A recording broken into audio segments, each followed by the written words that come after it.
ಬದಲಾವಣೆಯ ಗಾಳಿ ಬಿಜೆಪಿಯಲ್ಲೂ ಬೀಸತ್ತಾ, ಬಿಜೆಪಿಯಲ್ಲೂ ಕೂಡ ಪಕ್ಷಾಧ್ಯಕ್ಷರ ಬದಲಾವಣೆಯ ಕೂಗು ಏಳುತ್ತಾ ಅನ್ನುವಂಥದ್ದು ಈಗ ಒನ್ಸ್ ಅಗೇನ್ ಬಿಎಸ್ವೈ ಬಣ ವರ್ಸಸ್ ಪಿಎಲ್ ಸಂತೋಷ್ ಬಣ ಅಂತ ಆಗತ್ತಾ. ಬಿಜೆಪಿಯಲ್ಲೂ ಕೂಡ ಮತ್ತದೇ ಹಳೆ ಸಮರ ಶುರುವಾಗತ್ತಾ.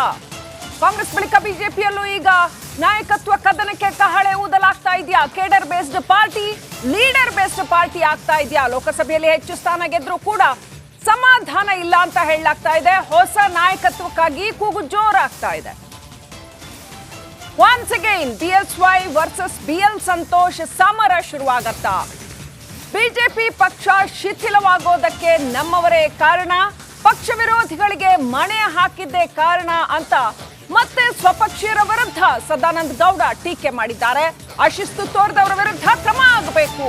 ಈಗ ನಂಬಿಕೆ ವಾಸ್ತಿಗೆ ಅಮಾನತು ಮಾಡಲಾಗ್ತಿದೆ, ಭಿನ್ನಮತೀಯರ ವಿರುದ್ಧ ಕ್ರಮ ಆಗಲೇಬೇಕು ಅಂತ ಡಿವಿಎಸ್ ಬೆಂಗಳೂರಿನಲ್ಲಿ ಆಗ್ರಹ ಪಡಿಸಿದ್ದಾರೆ. ಕೇಡರ್ ಬೇಸ್ಡ್ ಪಾರ್ಟಿ ಮೊನ್ನೆ ಬಂದಾಗ ಒಳ್ಳೆ ಚುನಾವಣೆ ಸಿಕ್ಕಿದೆ. ಚುನಾವಣೆಯಲ್ಲಿ ಕೆಲಸ ಮಾಡಲಿಕ್ಕೆ ಮೊದಲು ಸಂಘಟನೆಯನ್ನು ಬಲಪಡಿಸಬೇಕು ಅಂತ ಹೇಳುವಂಥದ್ದಕ್ಕೆ ಅವರಿಗೆ ಅವಕಾಶ ಆಗಲಿಲ್ಲ. ಆದರೆ ಎಲ್ಲೋ ಒಂದು ಕಡೆ ಭಾರಿ ದೊಡ್ಡ ಸವಾಲನ್ನು ಬಿ ಜೆ ಪಿ ಎದುರಿಸ್ತದೆ.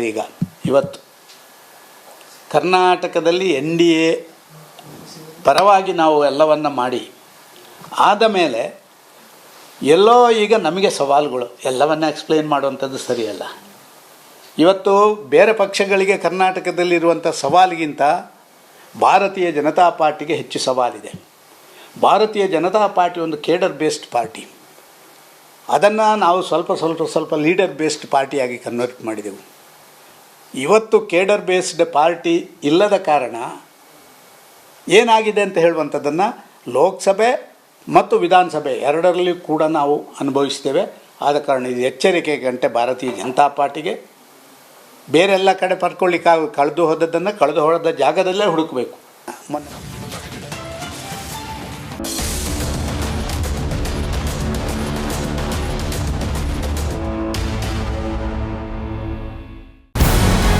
ನಮಸ್ಕಾರ, ಕರ್ನಾಟಕ ಪ್ರೈಮ್ ಟೈಮ್ಗೆ ಸ್ವಾಗತ. ನಾನು ಜಯಪ್ರಕಾಶ್ ಶೆಟ್ಟಿ. ಇಡೀ ಕರ್ನಾಡು ಇವತ್ತು ರೆಬೆಲ್ ಆಗಿ ನಿಂತಿದೆ.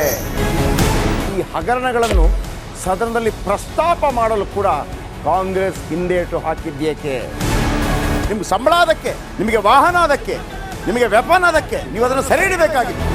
ನೀವು ವಿದ್ಯುತ್ ಬರ ಇದೆ ಅಂತ ಹೇಳ್ತಾ ಇದ್ದೀರಿ, ಎಲ್ಲಿ ಬರ ಇದೆ ನೀವು ಹೇಳಬೇಕು. ಪಾಕಿಸ್ತಾನ್ ಆಕ್ಯುಪೈಡ್ ಕಾಶ್ಮೀರ್ ಅದು ಎಂದೆಂದಿಗೂ ನಮ್ಮದು.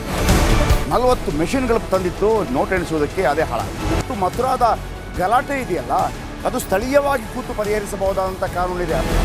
ಗ್ಯಾರಂಟಿ ಯೋಜನೆಯಿಂದ ನಷ್ಟ ಆಗಿದೆ, ಲಾಭ ಆಗಿದೆ, ದಯವಿಟ್ಟು ಹೇಳಿ. Dawood Ibrahim most wanted criminal ಯಾವಾಗಾದ ಅಂದರೆ ಇಲ್ಲಿ ತನಕ ಭಾರತ ದೇಶದಲ್ಲಿ ಓರ್ವ ದಲಿತ ಪ್ರಧಾನಿಯಾದಂಥ ಇತಿಹಾಸವೇ ಇಲ್ಲ. ರಿಪಬ್ಲಿಕ್ ವರ್ಲ್ಡ್ ಆಪ್ ಇದು ಕೇವಲ ಅಪ್ಲಿಕೇಶನ್ ಅಲ್ಲ, ಸಮಗ್ರ ಸುದ್ದಿಗಳ ಸಂಪರ್ಕ ಮಾರ್ಗಕ್ಕೆ ಕ್ರಾಂತಿಕಾರಿ ಬದಲಾವಣೆ.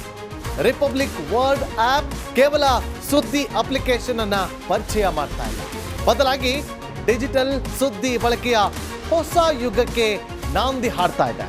ಇದೊಂದು ಬ್ರೇಕಿಂಗ್ ನ್ಯೂಸ್, ಪ್ರಭಾವಶಾಲಿ ಕಾರ್ಯಕ್ರಮಗಳಿಗೆ ಗಟ್ಟಿಯಾದ ವೇದಿಕೆ.